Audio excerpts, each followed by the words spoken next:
In the last 2 or 3 days, I've been reading this book by Paul Hoffman. This book is about countering the corrupt. And it says here, the what, who, where, why, how to counter corruption. This one. So as I've been reading it, I've noticed some things that I should have noticed but I've not noticed. The major problem in Kenya is not lack of employment, it is corruption.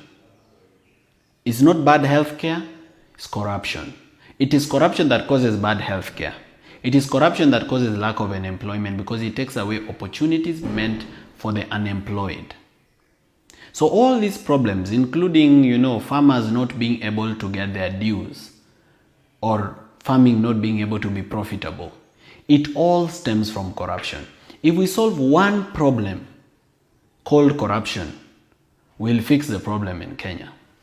So now, let's go to class. So we have a problem. I'll ask my cameraman to come closer. This problem is called corruption. Sindio? Aya.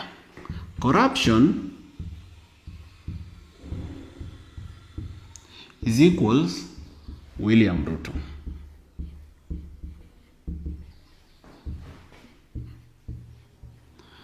Now, I'm not saying William Ruto is the only corrupt leader in Kenya. Virtually most of our presidents have been corrupt.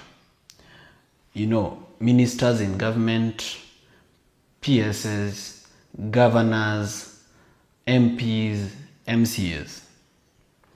But the father currently of corruption, the papa le président de la OFSAD, is this guy. This guy called William Ruto. He's the father of corruption currently. Now, if this guy stops being corrupt, Kenya can be fixed. Or if this guy gets out of power, by whatever means, the corruption in Kenya will reduce. There's only one problem about removing this guy. So, now we are talking about removing the problem. The problem is William Ruto. There's only one problem about removing this guy. Removing this guy is dealing with the symptoms of a disease without dealing with the root cause. Ni kama kukunywa painkiller. Because before you remove William Ruto, you have to ask yourself, who put him there? The person who put him there is someone called a voter. Now, if you remove William Ruto without fixing this guy called the voter, you will bring another Ruto called William Ruto. If you remove William Ruto without fixing this guy called the voter, you bring another guy called William Ruto Pro Max. Ukitoa William Ruto bila kufix hii shida, you'll have a William Ruto Pro Max. Because we are a democracy, and a democracy is organized according to democratic election. That means a president is elected by the voters. If the president is corrupt, it's because the voters wanted it that way.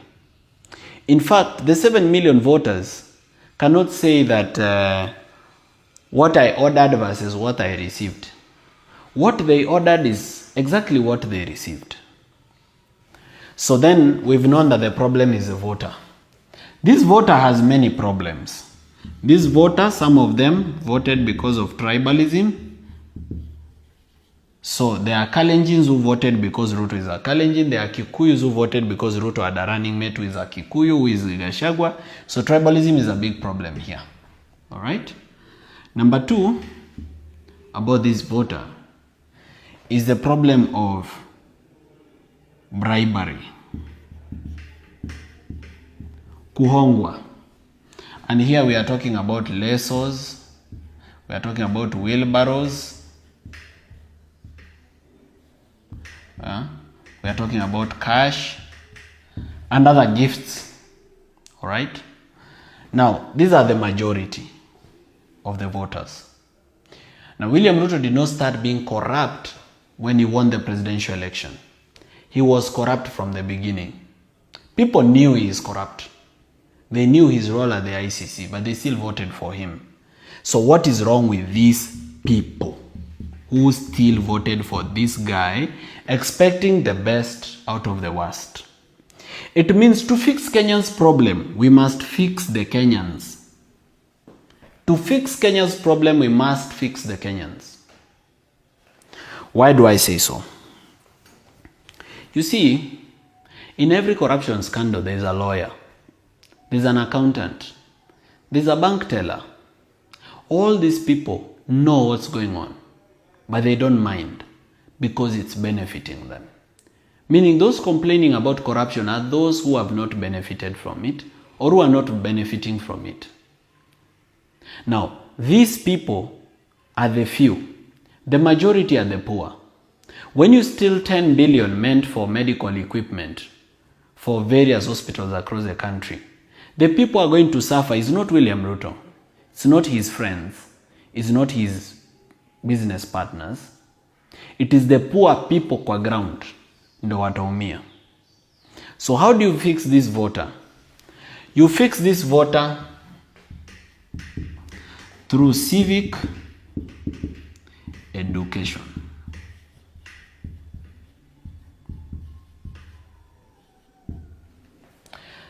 The only way to fix this voter is to educate them, to open their eyes. And sometimes some of the things you're telling them are obvious. They are things that they already know, but you just need to tell them again. That is why I'm always focused on civic education more than protests. Umeanza kunielewa sasa? Jua wengine wenu hamunielewangi. Mnashindonga ni nini mbaya na mimi. Sasa today I want to explain to you my thinking. The reason I'm usually focused on civic education more than protest, street protest, is because civic education will fix the problem. Protest may not fix the problem because you might remove this problem and replace with William Ruto Pro Max, a bigger problem. Why? Because you've not fixed the voter. All right? Even if a military general takes over through a coup or anything, they can be William Ruto Pro Max. All right? So now, this civic education, how do we do it? One way is the Vampire Diaries. What the Vampire Diaries does is it shows Kenyans how corruption affects them. Simple. Ule Mkenya wa kawaida inamuonyesha vile ufisadi inamuaffect. How else can we do this civic education? Word of mouth. If you talk to people in your family, in your place of work, watu wawili tu, watatu, wenye mnafanya nao job, uko nao familia moja, if you talk to them, by just word of mouth, business partners, customers, you can fix this problem. You can talk to them, you can give them civic education. The other way is through media.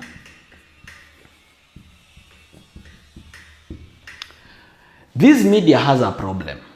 You might realize that lately, I don't go to TV so much. That is because there is a problem here. Media is business. And most of the mainstream media, they have a relationship with this guy. In what sense? The government that this guy leads usually advertises through the media. And the money they pay for advertising is hundreds of millions, if not billions. So if they hit too much on this guy, he will deny them the money for advertising. The other thing is, this mainstream media is regulated by the Communication Authority of Kenya. This Communication Authority of Kenya is controlled by this guy because he's the head of government. All right? Now, these mainstream media, that's why you see them twisting stories. For example, let me give you a very good example. The governor of Narok hired criminals to come and beat us up. These criminals were not the people of Narok and they were not Maasais. And we made it very clear. We just said these are criminals who were hired. The people of Narok had no problem. But when the thing went to media twisted it. Media says a group of angry youth attack. They were not even youth. What was the media trying to do? To show that the youth were disunited. Why? Because the youth have attacked their fellow youth. Therefore, youth are not united. That's mainstream media. All right? That is why we have other media. Right? So let me wrap here now. So I think hii simshapata hii sasa inaweza futa. All right, class. So we are moving nicely. So we've already identified the problem of mainstream media. So now tunataka tuongelee other media that we can use. One such media is social media. Now the government doesn't have control of social media because it's millions of people tweeting, Facebooking, Instagramming and TikToking at the same time. They're not able to control it unless they shut it down. So what do? Now kwa social media, they've not been able to control Facebook so much or Instagram or TikTok. But they've been able to control one. It's called X. Now what happens in X is that there's a team of about 20 youth. Sometimes they are at Mudavadi Center, sometimes they are at KICC. All these 20 youth, each of them has about 30 X accounts. So in total, these 20 people have 600 X accounts. Now, these people, they use these 600 accounts to spread propaganda and spin the narrative in the favor of what they want. One way they can do it is to discredit people who say the truth. For example, if I say the truth about a particular thing, they mark me. Then they look for something very frivolous or some propaganda. Then they use their 600 accounts to make it trend so that a Kenyan like you will not believe what I'm telling you because they are taking away my credibility so that you don't trust me next time I tell you something. But the other media, they have not been able to control it. So this is social media also, we can just call it digital media. Now, there's a lot we can do here because they've only managed to control X, and that's not entirely. It's up to around, they've controlled X up to around 60%. They've been able to deal with it up to 60%. There's so much social media left. There's TikTok, there's FB, there's IG, and there's YouTube, and Snapchat, and many others. How can you use this to cause change in your family or in your community? You can record a video, you can write something about change, you can post a picture about change. If you're a graphic designer, you can design something and post it on media. It will go viral. That's another way you can do civic education. Another way you can do civic education is organized campaign. Now, organized campaign is where a group of pastors come together and decide to go to Kirinyaga for a campaign to talk about bad governance. They might use a public address system or just meet and greet, just meeting people and talking to them. The way Jehovah Witness wanafanyanga. A group of doctors can come together and form a group and go to Kitale to do civic education to the people of Kitale about healthcare or about anything else. A group of lawyers, a group of farmers, a group of university campus students, just a group of people, like-minded people. Doesn't have to be many. Mnaweza kuwa watano, 10, ma roommate, ma beshte, ma workmate. You go and do organized campaign for civic education. And it doesn't have to be through Morara or through an NGO or through the government. You can do this on your own. You don't need anybody else. All right? So organize campaign. And many other ways of doing civic education. I can't talk about all of them in one video. Why is civic education important more than the protest? So now, ile swali mmekuwa mkijiuliza ni kwa nini tusiingie street saa hii? Mbona tufanye civic education kwanza ndio tusiingie streets? Let me tell you this. We have two options. One, to wait for 2027 and vote William Ruto out. This thing is very uncertain because Ruto can control IEBC by putting his people there. He can rig the ballot or he can kill opponents. He can do one of these three things and he will remain in power. This includes ile bill ya Cherargei ameleta to extend term. The other thing he can do is he can provoke the Kenyan public to do an uprising. So he can provoke Kenyans to do an uprising so that he declares a state of emergency. Hizi ni zile vitu anaweza fanya all to remain in power. And he is very capable. He has the money and he has the power and he has parliament and judiciary and many other institutions. So he is able to do it. So this 2027 is not a sure bet. We are not even sure whether that election is there because we are dealing with William Ruto.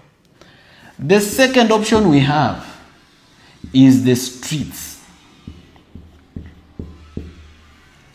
Now, if we go to the streets, we need to be not less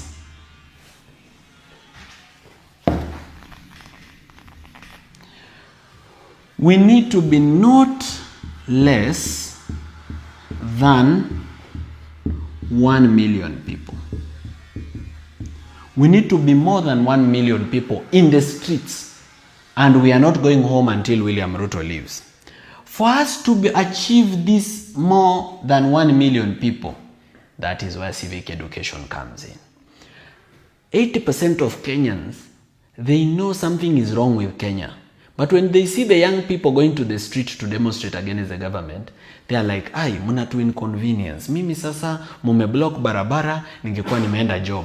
Mumeblock barabara, ningekuwa nimeenda kwa biashara yangu. Hivyo leo sitauza. They don't know that if this government continues this way, they will not have a job and they will not have a business. So we need to do civic education to them so that we achieve these numbers. Now, without 1 million people plus, kuendelea, 2 million, 3 million. Without 1 million people and above in the streets, we should not go to the streets. Why? Death without gain. Let me write here. Death without gain. Now, wengi wenu mmeniambia Morara, tuite tu maandamano. Tuko ready kuenda.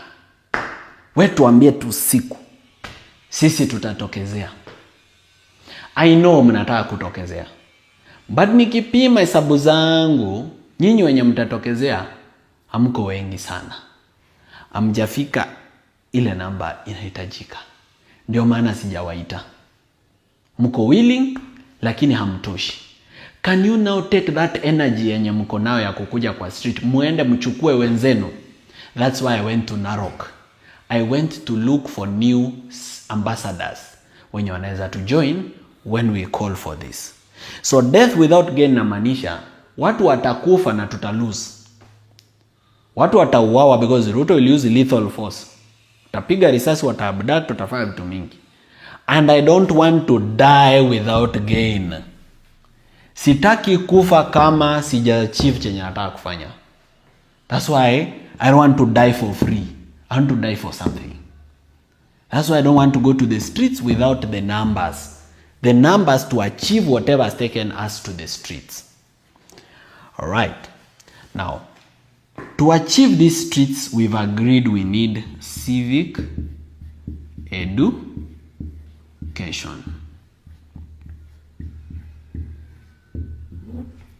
Now, the question I have to you, my fellow Kenyan, today is this. You have complained about the state of healthcare. I've heard you. You have complained about bad governance. You have complained about agriculture. You have complained about all these things. My question is this. Are you willing to do something for change? Or do you just want to be a keyboard warrior, always complaining on social media and in small gatherings? Are you ready to do the little? As a government official, are you willing to help? By even just leaking some documents so that Kenyans can know how their money is getting lost. If you're willing to do something small towards this change, then I'm together with you. If you're not willing to do anything towards this, then I'm not with you. Thank you. See you in the next lesson.